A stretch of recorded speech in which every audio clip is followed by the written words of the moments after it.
you can't get all these rabbis to agree on anything except for open borders. That's the one thing they agree. The one thing they agree on is open borders in America. But at the same time, they all praise Israel and they all lobby the American government to help secure Israel's borders and to help arm Israel so it can maintain its dominance in the Middle East. Yeah, which is important, and especially at a time where there's so much propaganda, so much lies. Integrity is the only thing we really have, and this is where people, they've completely rejected BBC, and this is where they're going to the alternative news media. Something that I wanted to ask you. So, maybe if you spoke to someone on the street, someone who leans a bit right, I think most people say that their main concern would be Islam, right? And how that's affecting the country. But then you also get others that say, actually, well, Israel has played a big part in all of that, starting the wars, lobbying for all of these in the Middle East. Who do you think is the bigger concern? Well, I think you sort of say, what comes first, the cart or the horse? What comes first, the chicken or the egg kind of situation? And there are powerful groups in the UK, like the British Board of Deputies, that are Zionists that lobby for two very interesting things. They lobby for the British government to support the state of Israel as an ethno-state for Jewish people. So the British Board of Deputies, which is the most powerful Jewish group in the UK, they support Israel as an ethno-state, as a place for Jews, run by Jews, for Jews, where they can be safe, where they can embrace their own cultures, tradition, and heritage. It's a Jewish state. However, curiously, the British Board of Deputies also lobby for open borders, for tolerance, for refugees to be able to come here. They are not opposed to English, Scottish, or Welsh people becoming a minority.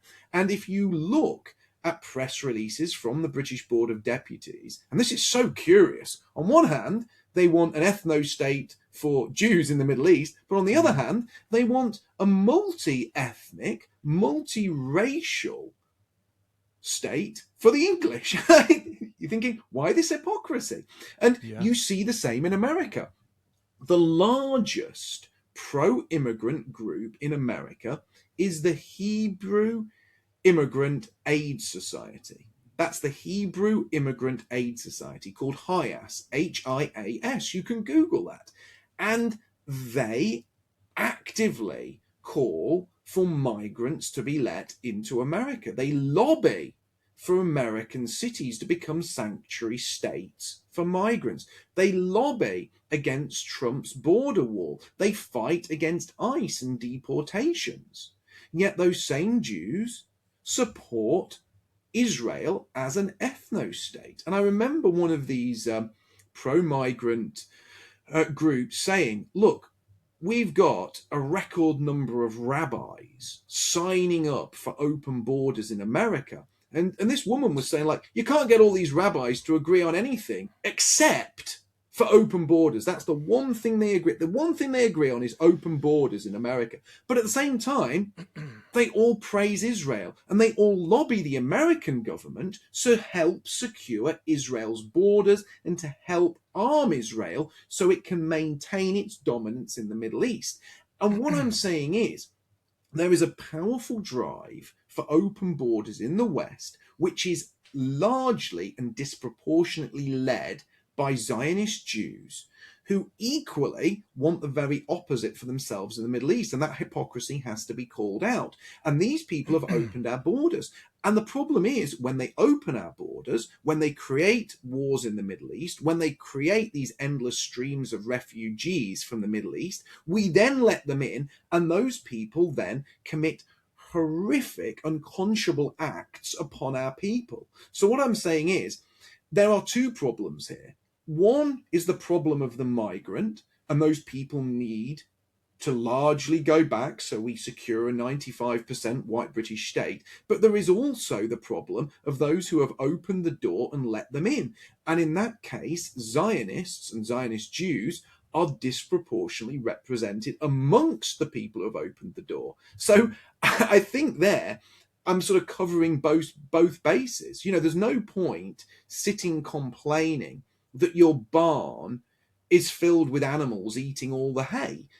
You've got to take a look at who the stable hand is and say, well, why did you open the door and welcome the animals in? Because they've now eaten all my hay. You want the animals out, but you also want to make sure that the stable boy never, ever is in charge of the barn door again, or else you're going to end up back in the same mess that you got in when he opened the barn door in the first place. That's a simple analogy, but it illustrates the mess we're in. We need to ensure that Britain is run by white Britons who will put white British interests first. Britain should not be run for the betterment of Israel. It should not be run by Zionists. And Britain should also be overwhelmingly white British, 95% white British, which means sending an awful lot of people who are hostile to us back to their land of origin. And that would solve all problems and tick all boxes.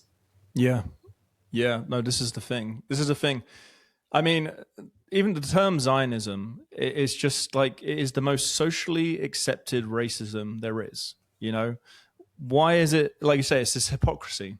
You're allowed this ethno state, and they're always throwback, well, it's only 75%. Yeah, but you will always be the majority rule. You will always be the most in power. And not only that, I just got to stop you there. They also have rules. They also have what's called a nation state law that specifically sets out a situation where the Jews will always be put first and the Jews will have control. And what you've also got to remember is the Palestinians that do live in Israel live in giant walled concentration camps like Gaza, where they do not mix with the Jewish population. Now, that's completely different. Whereas and Jews will go, oh, but what about October the 7th when, allegedly this happened and that happened and people died? Well, what about the hundreds of thousands of white British girls that were raped by Pakistani Muslim men? Well, at that point, the Jew will turn around and say, well, stop being racist. Why are you bringing ethnicity and race into this? And it's this double speak, and I expose this in very simple terms, which is why I'm silent. So I've made videos on all of these things. I've got an extensive video library explaining in detail how this hypocrisy, and I've also done big debates. I once debated 3 Jews at the same time, and they sort of rage quit during the debate because they couldn't answer my points. And really, all I'm talking about is actually something else Jews talk about. Jews love talking about equality. Well, how about we get some equality? How about white Brits are treated equally with migrants or people from a migrant background? How about we aren't treated as second-class citizens? How about we're allowed an ethno state like Jews are allowed an ethno state? Because if we were treated equally and held to the same standard that these other groups were, we'd be far better off. Yeah, this is it. It's either a rule for everyone or no one gets it at all. You can't pick and choose who gets the special privileges. And I mean, I don't think there is any other. I mean, we have countries which are massively homogenous, like Japan and China, but there's no other country that I know of that says this is a homeland specifically for Jews. If we turn around and said we want a homeland for the whites, just there's no one who would agree with that. But again, it's a different story when it comes to them. Well, look, it gets worse. In places like France, the government has essentially made it illegal to say that the ethnic French people exist. To say that there is an ethnically defined group of people known as the French, it's essentially illegal for the French people to say that. And they won't even record statistics on ethnicity. It's similar in Germany. So Britain is one of the few places that records, America does too, records ethnicity. So if you look at the census, there is a clear defined section that says white British. Whereas in Germany, they have this weird classification where it says you're from a migrant background. Now, to be classified as from a migrant background, it means either you or one or more of your parents were not a German citizen. Well, what happens if you've got 2 black people, both born in Germany, both granted German citizenship at birth, and they give birth to 10 black children. Well, according to the German government, they don't have a migrant background. So the statistics you're looking at in places like Germany are completely meaningless. They'll say, oh, well, 30% of the population in Germany is from a migrant background. But as I said, if there was 2 black German citizens who gave birth to 10 black German children, all of African descent, but they're all German citizens, and none of the parents, lacked German citizenship. They were all born on German soil.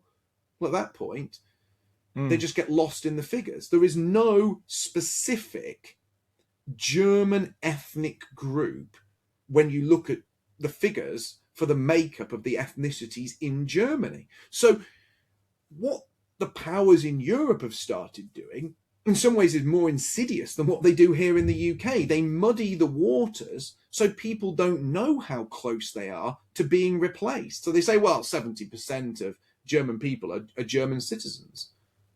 Well, okay, well, how many are actually German? Well, they don't know. It could be 2/3. It could be 60%. We don't know.